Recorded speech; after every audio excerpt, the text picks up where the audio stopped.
everybody. My name is Shauna, and this is the American English Podcast. My goal here is to teach you the English spoken in the United States through common expressions, pronunciation tips, and interesting cultural snippets or stories. I hope to keep this fun, useful, and interesting. Let's do it. Welcome back to this week's episode. Today, we have a special guest named Ben Waitley. Maybe you know him. He's the co-founder and chief strategy officer at Memrise, one of the most celebrated language apps there is.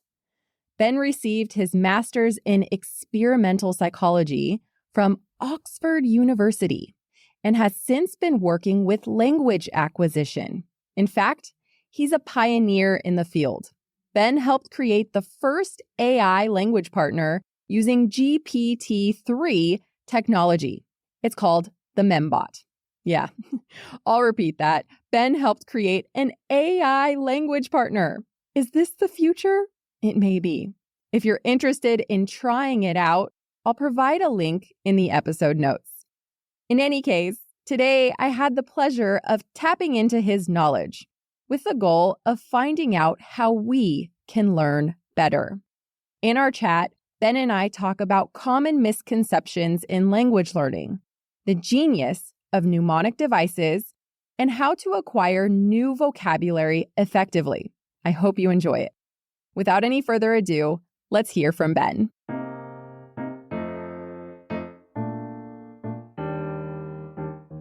Hi, Ben. Hi, great to be here. Great to have you. I'm so excited you're here. And I'm not just saying that because I've known about you for much longer than you probably know. I have been using Memrise I used it mostly back in 2014, 2015, 2016, back when it was focused on images and stuff. And my friends and I were so enthusiastic about it that it was something that we talked about daily.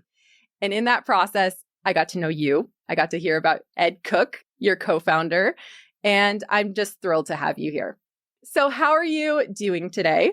Very well, thank you. Very well. Very well. It's school holidays. My children are all around me, but it's a bit busy here. Yeah. Good day. Good. All right. So I'd love to get a little bit of information about you and your background. I read a little bit about you, but I don't know the details of, where you grew up, where you went to school. I believe you went to Oxford, but I don't know much about that. So I kind of would love to hear your background story. Do you mind sharing with us? Sure. Yeah. So I guess my background also as it relates to language learning. When I was at high school, I was not very good at languages. Or I guess specifically, I did fine in my exams because I was kind of good at exams. But whenever I went to France or Spain, I couldn't speak the language. Uh-huh. And I knew that I wasn't any good at the language, even if I got an A grade. And then I went to Oxford to study neuroscience. And I got very specifically into the science of how we learn and how human brains learn effectively. And there, while I was looking at how humans learn language, I sort of came across this idea that I had in my head that I was one of these people that was bad at languages.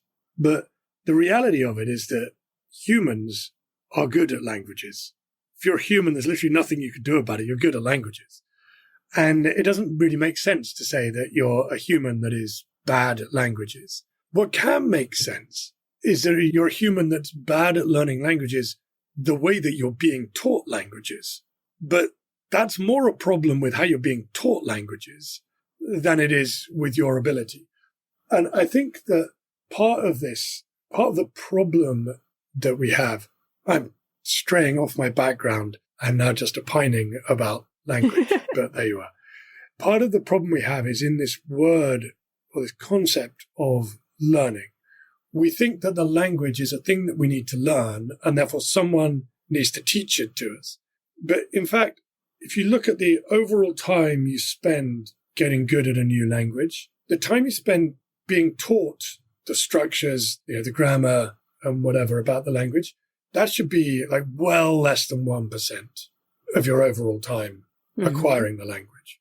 The overwhelming time is practicing it. It's listening to podcasts. It's watching films. It's listening, trying to understand people. Mm-hmm. And on the other side, it's trying to communicate your thoughts to someone else using language. And those are the times when you're actually acquiring the language or learning the language, but they're not what happens in language courses. Right. And if you look at what happens in the classroom, it's maybe a 50-50 split between teaching you stuff and practicing stuff. Well, that's a disaster. You've only done 2% of your full 100%. Right. And while I was studying at Oxford, all of this kind of came clear to me as I was looking at the way that humans learn languages effectively. So when I graduated from Oxford, I went to live in northern China, northeastern China, up on the Siberian border in a city called Qiqihar. And I went there to see if I could learn Chinese well to do what I wanted to do and be able to live a life in Chinese, even though I thought I was bad at languages. So I went and lived up there for about a year. And what it turned out was that, yeah, I could, like pretty quickly, I could get good enough to do the things that I wanted to do in the language. And I guess that was where I picked up another idea, which was I didn't need to learn Chinese. I needed to learn the Chinese I needed to do the things I needed to do. And actually, I met a guy up there who was a Canadian, but his parents were Canadian. He'd been brought up in Hong Kong, going to local Cantonese speaking school. Then when he was about 16, he moved to high school in Germany and then went to university in Germany. He said, like, what's my native language? Like, I talk to my parents in English. And if I have to play with small kids, I can do it in English. Mm-hmm. I can't do that in German and I can't do that in Cantonese. I'm pretty funny in Cantonese. And if I'm like hanging out with my mates, it's Cantonese. That's where I do it. Yeah. But ask me to write an essay in either English or Cantonese, I'm not great, frankly. And German, that's where I can really, like, if I were going to write a novel, I'd do it in German. Like, which one's my native language? Yeah. And that struck me as quite an interesting idea. And also the kind of analogy I have of this very language is so specific to what you need it for. And so if we were to put the way we think about learning a language towards cooking, then we'd say, oh, I really want to learn to cook, but I can't, I'm bad at cooking. I just need to learn everything. And then when we teach cooking, we teach like the principles of frying, the principles of baking, and try and get you to understand what all of the different ingredients in baking are doing, and try and teach those to you before you ever do anything. Well, of course, we don't do that. Right. We learn to cook by learning to cook one dish, and then we go and learn another dish, and then another dish. Yep. And at some point, we start to generalize, and we're like, well, okay, I'm going to fry an onion. Okay, that's a start. I've done that in a bunch of recipes. Mm-hmm. And I think learning a language is very much more like learning to cook in that respect. Mm-hmm. You need to learn to say hello to someone, greet them. Then you need to learn to say something that you like saying to new people that you meet, which is personal to you. It's not, my French textbooks, which are constantly teaching me to say my father's job. It's like, I've never had that conversation with my friends in English. Right. Why suddenly do I want to talk about it in French? Yeah, exactly. God, sorry, I rambled on for a long time. That is perfectly fine.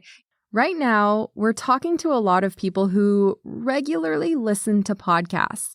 How important is listening to podcasts and watching TV shows when learning a foreign language? Would you consider these activities passive learning?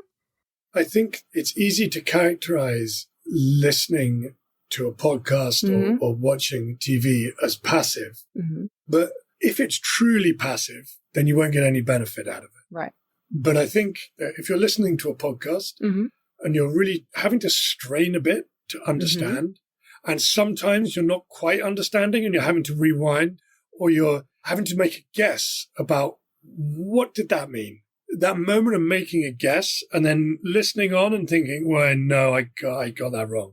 Testing it, that is when you're learning. And so although it feels like or it might look from the outside passive, actually what's going on in your head is you're making a lot of guesses, validating those guesses, your brain's correcting. And that's when, at a sort of scientific level, learning is happening in your brain.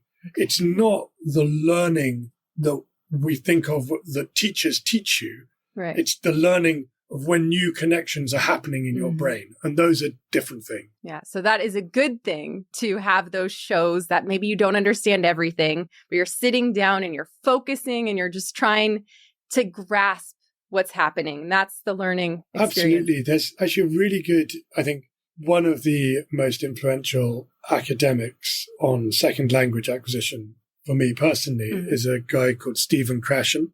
Okay. And he wrote a book called The Natural Approach in about 1983. Definitely worth watching some of his videos if you haven't come across him.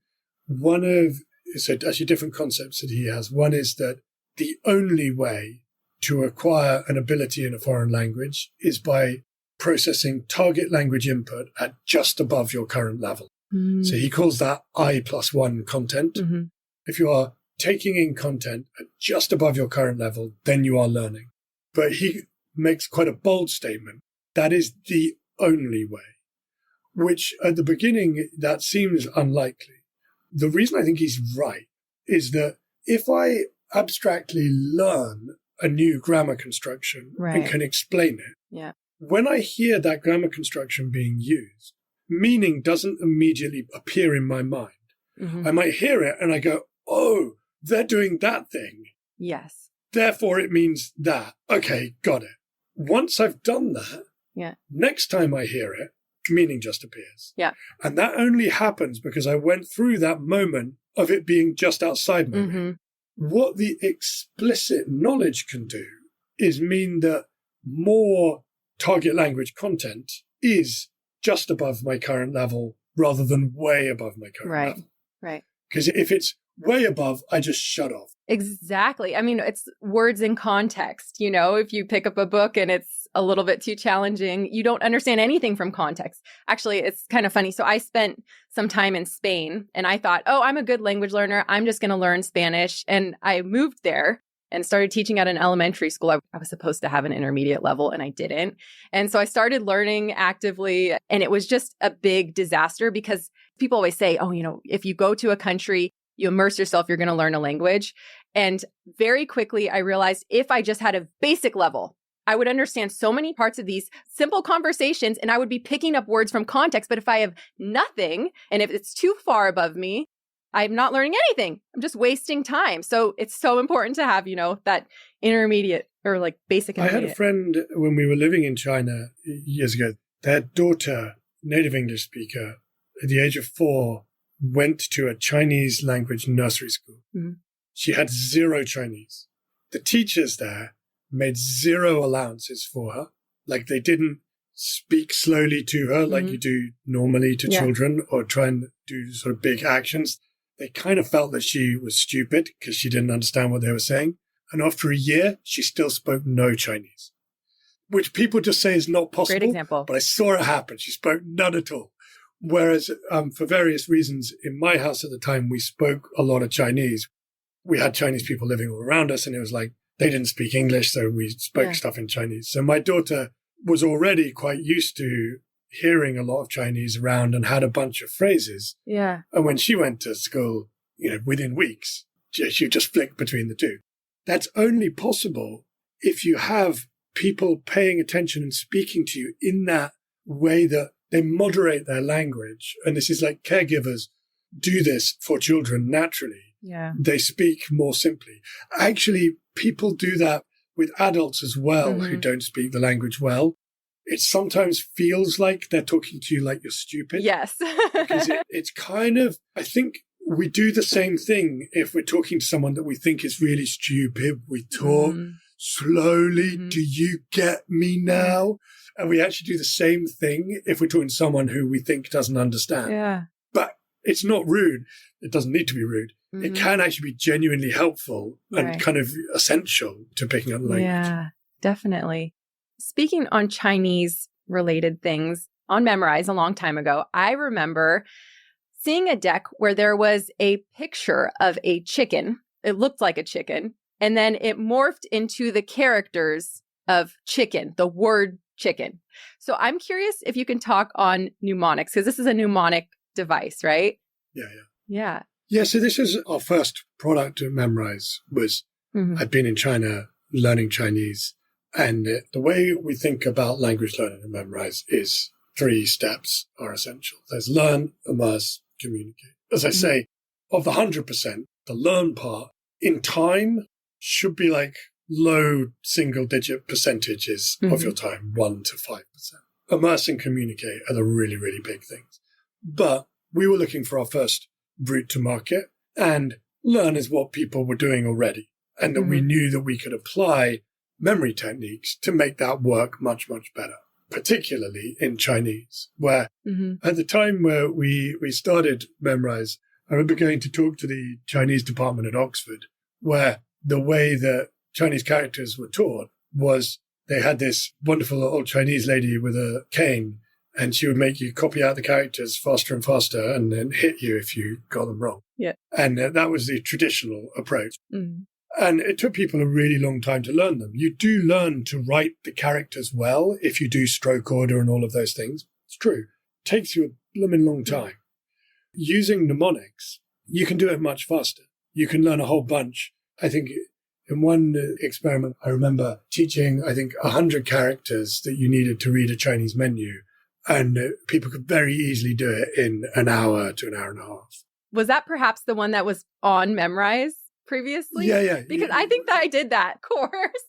Yes. And then there was like the chicken was at the beginning of it. And then it kind of went to like a fast food place or something. And then I might have some of the original pictures here. Oh my gosh. I remember this from 8 years ago. The fact that I remember these images from 8 years ago, that says something about the effectiveness of images and word association with pictures. It's nuts. Yeah, it's incredibly powerful. I think it's incredibly powerful for Chinese characters where a lot of it is ideographic.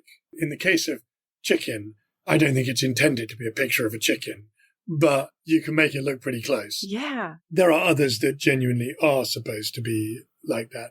It was funny when in those early days, I remember you could add comments under the mnemonics, and we quite regularly see things like, I remember on the Japanese course, there was one of the first characters had underneath it a comment from someone saying, "This is so stupid.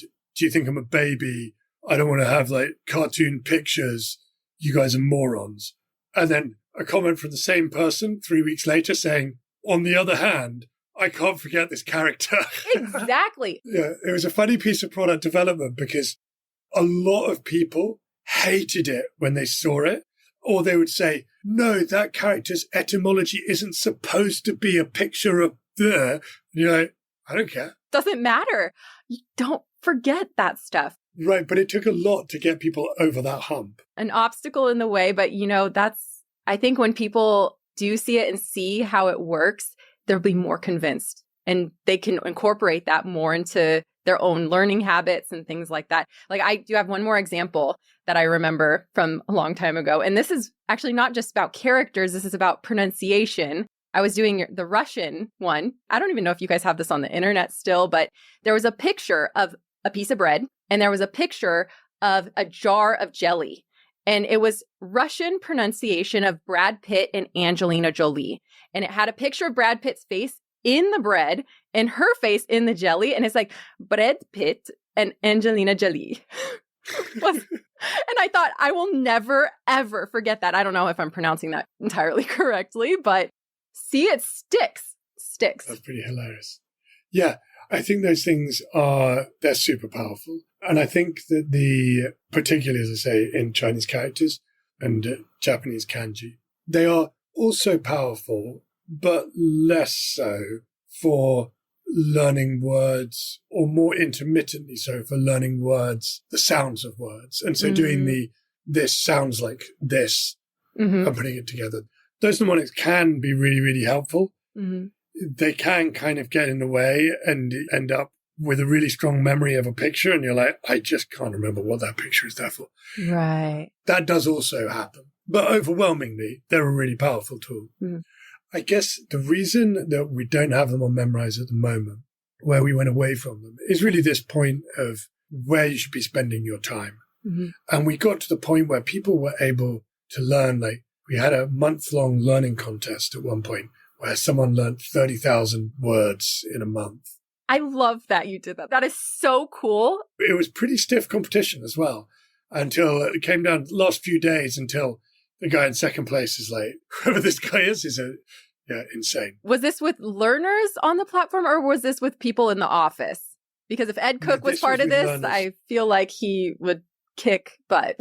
Yes, Ed would do extremely well, but I don't know that he would stick at it for a month. Okay.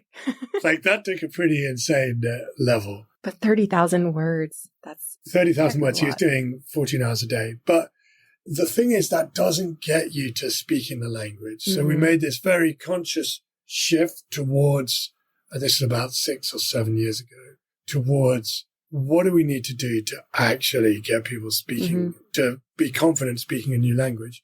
And the answer there is like a lot to do with video. And so what we have at the moment on the platform, which is what we've been aiming for a long time, but we finally got this live, is that we can take video content from anywhere on the internet, YouTube, TikTok, Instagram, and we can bring that into the platform, create a transcript of it, match that against the best phrases for you to learn. So when you've got a transcript, you don't want to just learn every single word in the transcript, because if it says, by the way, you don't want to learn by, with, and way, because that doesn't actually help you to know what by the way means.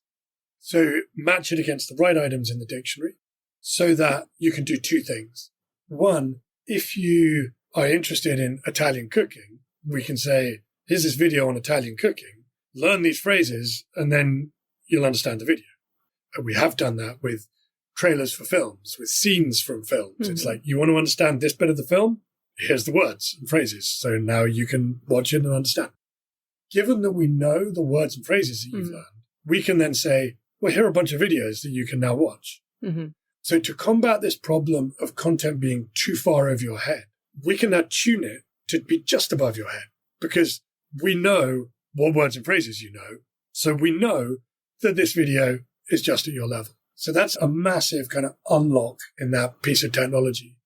And then the other piece of technology that we've just landed, thanks to the developments in generative AI, is the Membot, which is this AI language partner that can hold totally human-like conversations with you about any subject. And so we set up situations that you have to try and do something in the language, and you can have that conversation. You can have that conversation, but it's kind of better than real life because you don't need to feel embarrassed. If you do get stuck, you can press a translate button and be like, oh, I thought they were saying something totally different, but no, I've done the translate. But you can also ask for hints if you're stuck and you don't know what to say. And so you can ask it for a hint and it'll suggest. And then you can add those to the list of words that you want to learn. So again, it's sort of tying it all back to the engine of memorizing words. But where you're actually spending most of your time is watching videos or practicing communicating in the language. And that's where we really wanted to kind of shift our focus to and make sure that people don't overspend time in the learning the words and phrases, because we got to this point where people thought that learning the words and phrases was the aim. And that's just not the aim. You want to forget the translation and get to the point where you're just processing it. The translation is only a stepping stone to get to actually having the language in your head. And why did you choose video as being sort of the medium for introducing this information? What alternatives would there be? I love it. Yeah, I know so many people spend so much time on YouTube these days. It kind of is sounds like it would be a natural thing to gravitate towards. Well, actually, I go further than that. So what we are trying to give people is the opportunity to have a lot of content that they can try and understand that is just above their current level. So for quite advanced learners, late, intermediate, and advanced, you can get by with just audio. It's quite hard, though, because you don't have the visual cues of people's facial expressions, people's gestures. And those actually do make it, particularly at the beginner levels, way, way easier to understand. So there's Stephen Krashen video where he's giving a talk and he says, mein Kopf, and he's talking about German and he's pointing at his head. And I've never learned that translation, Right. but it's like, oh, okay, you're pointing at that. I get it. And those kinds of gestures. So that's why, particularly for beginners, video is so important, because if you just have audio and there are words in it you don't understand, you're just lost. Whereas if there's video as well, it's much easier. I actually once did this as an experiment. I got a bunch of people, I taught them a whole load of words, and then I taught them to say different sentences and phrases that use those words. Then I changed one word in the sentence, and I played the audio to them. And I asked them to estimate how many words I'd changed, or how many new words there were. And the average was 4. In fact, it was one syllable changed. But the fear effect of just hearing this, and this was a language they had no exposure to before, so they'd learned just one thing, and they were just like, well, it's different. It's totally different. I don't know what it is. Yeah. But then when they watched a video, with someone changing just one, they correctly saw that it was just one thing changing. How odd. And it's partly the similarity of the video gives them more similarity to, this is not done to a level of scientific experiment. This is not published and peer reviewed. This is me trying to run lots of little tests in our office to try and better understand how to make products. So I don't want to confuse this with being a scientific finding, but my read of this is that when they're looking at a video, most stuff is the same and the behavior of the person is the same.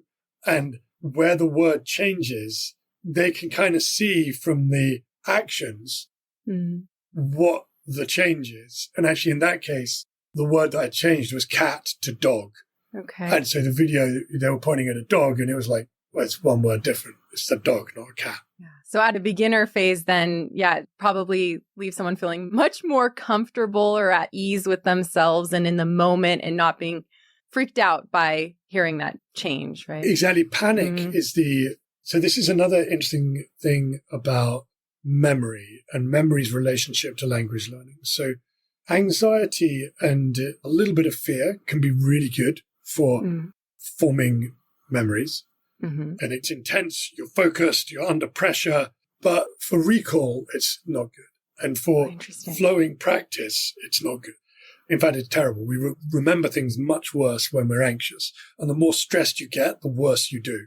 So when you're trying to practice a language, you need to be as relaxed as possible so that you can recall things without stress and be okay with just talking them out until you strengthen that muscle and get used to doing that. And if we put this block of stress on you at the moment that you're first trying to use the language, we don't just make it hard for you now, but we make it harder for you. You weaken your ability to remember those things. So it's a really, really painful thing. And you get more and more used to not being able to speak because you get frozen by that fear. And so that's why you see that sort of trope that a lot of people who drink alcohol think that they get better at speaking their target language after a couple of drinks. It's because their self-monitor drops down. They get less anxious. They get less worried about how they look, which has other ramifications. Yes, of course. Even though alcohol also harms your ability to remember things, the effect of lowering your anxiety is more important than the effect of degrading your memory, at least at low doses. Yeah. Like if you drink loads, then it's all out the window. Yeah. No, but it reminds me of just conversations in general, high stress conversations I've had where suddenly I'm at a loss of words.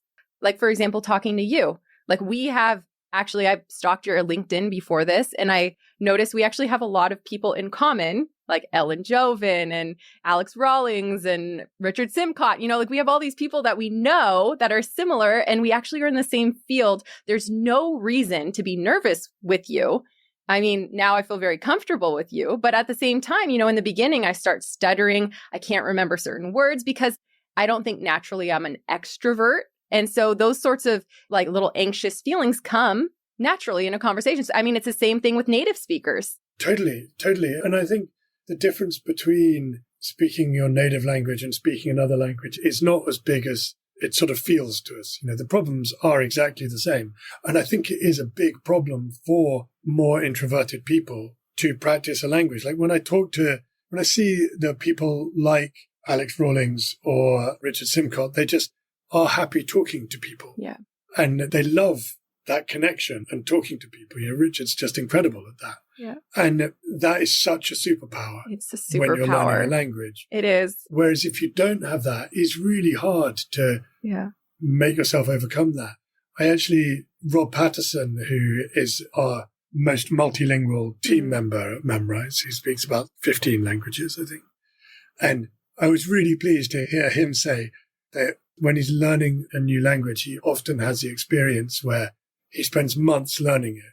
Then he goes to the country, and the first time he's trying to talk to someone, his overwhelming wish is to just talk in English. Just be like, I can't do this. That's human nature. I mean, yeah, but he knows that if he lets himself off the hook the first time, then he's going to do it every time. Yeah. And so he has got a way of like talking to himself and be like, come on, Rob, we're going to do this. Actually, because I've been there too. I've been in France sitting in that coffee shop going, I really want to talk to the person next to me. They look really interesting. They're maybe reading a book I read too. Like I could start the conversation. You're sitting there, and if you build it up for too long, then you kill it, because you have to speak within the first 5 seconds that the idea comes to mind. Otherwise, the chances of you actually saying it are like very minimal.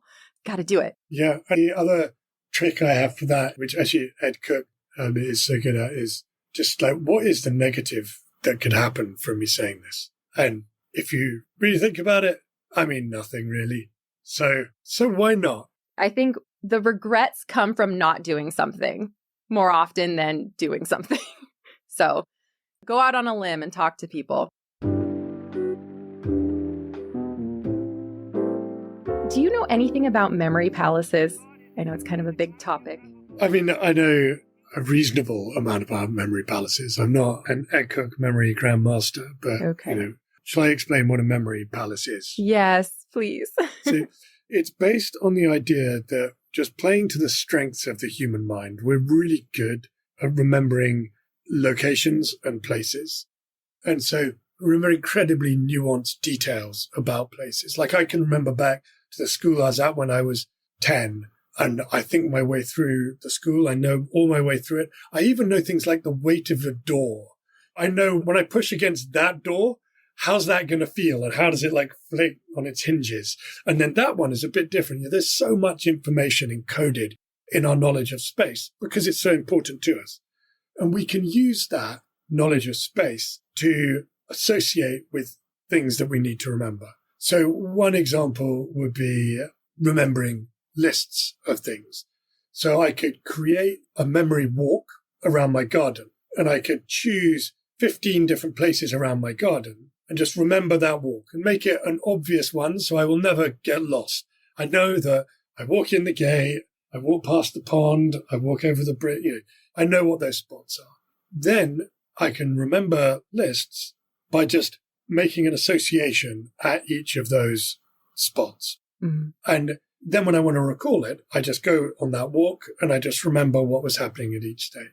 So that kind of ordered thing is very good for remembering ordered lists.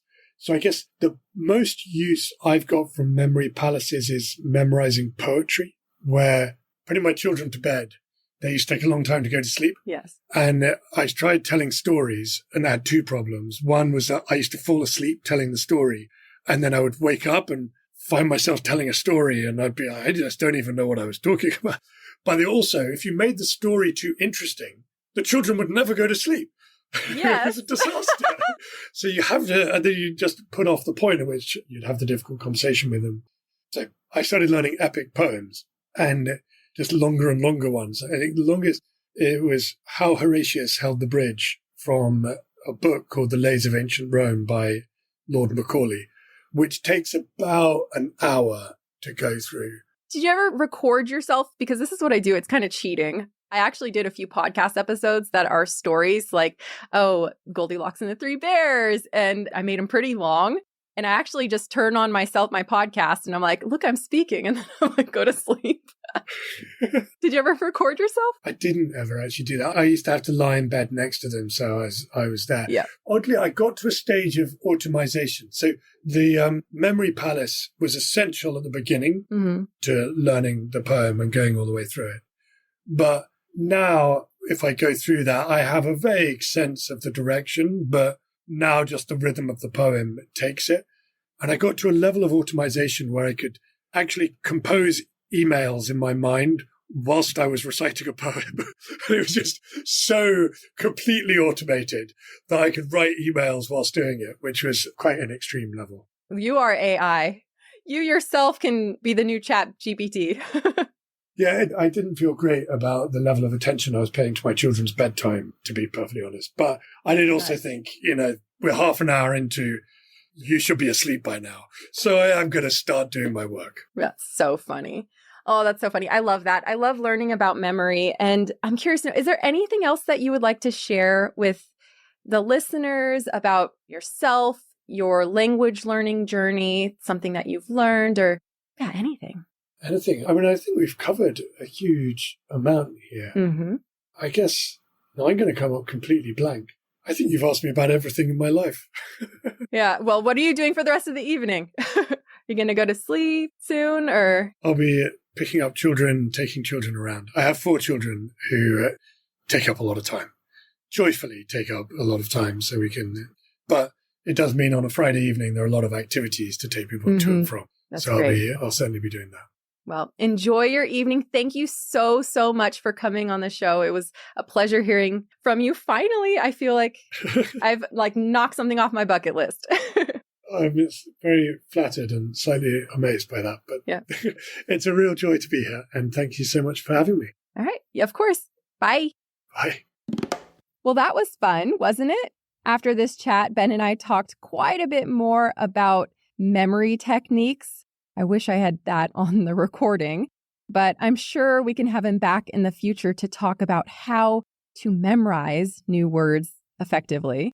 In any case, what I like about Memrise is how they've integrated real video of native speakers into their lessons and quiz you on conversations.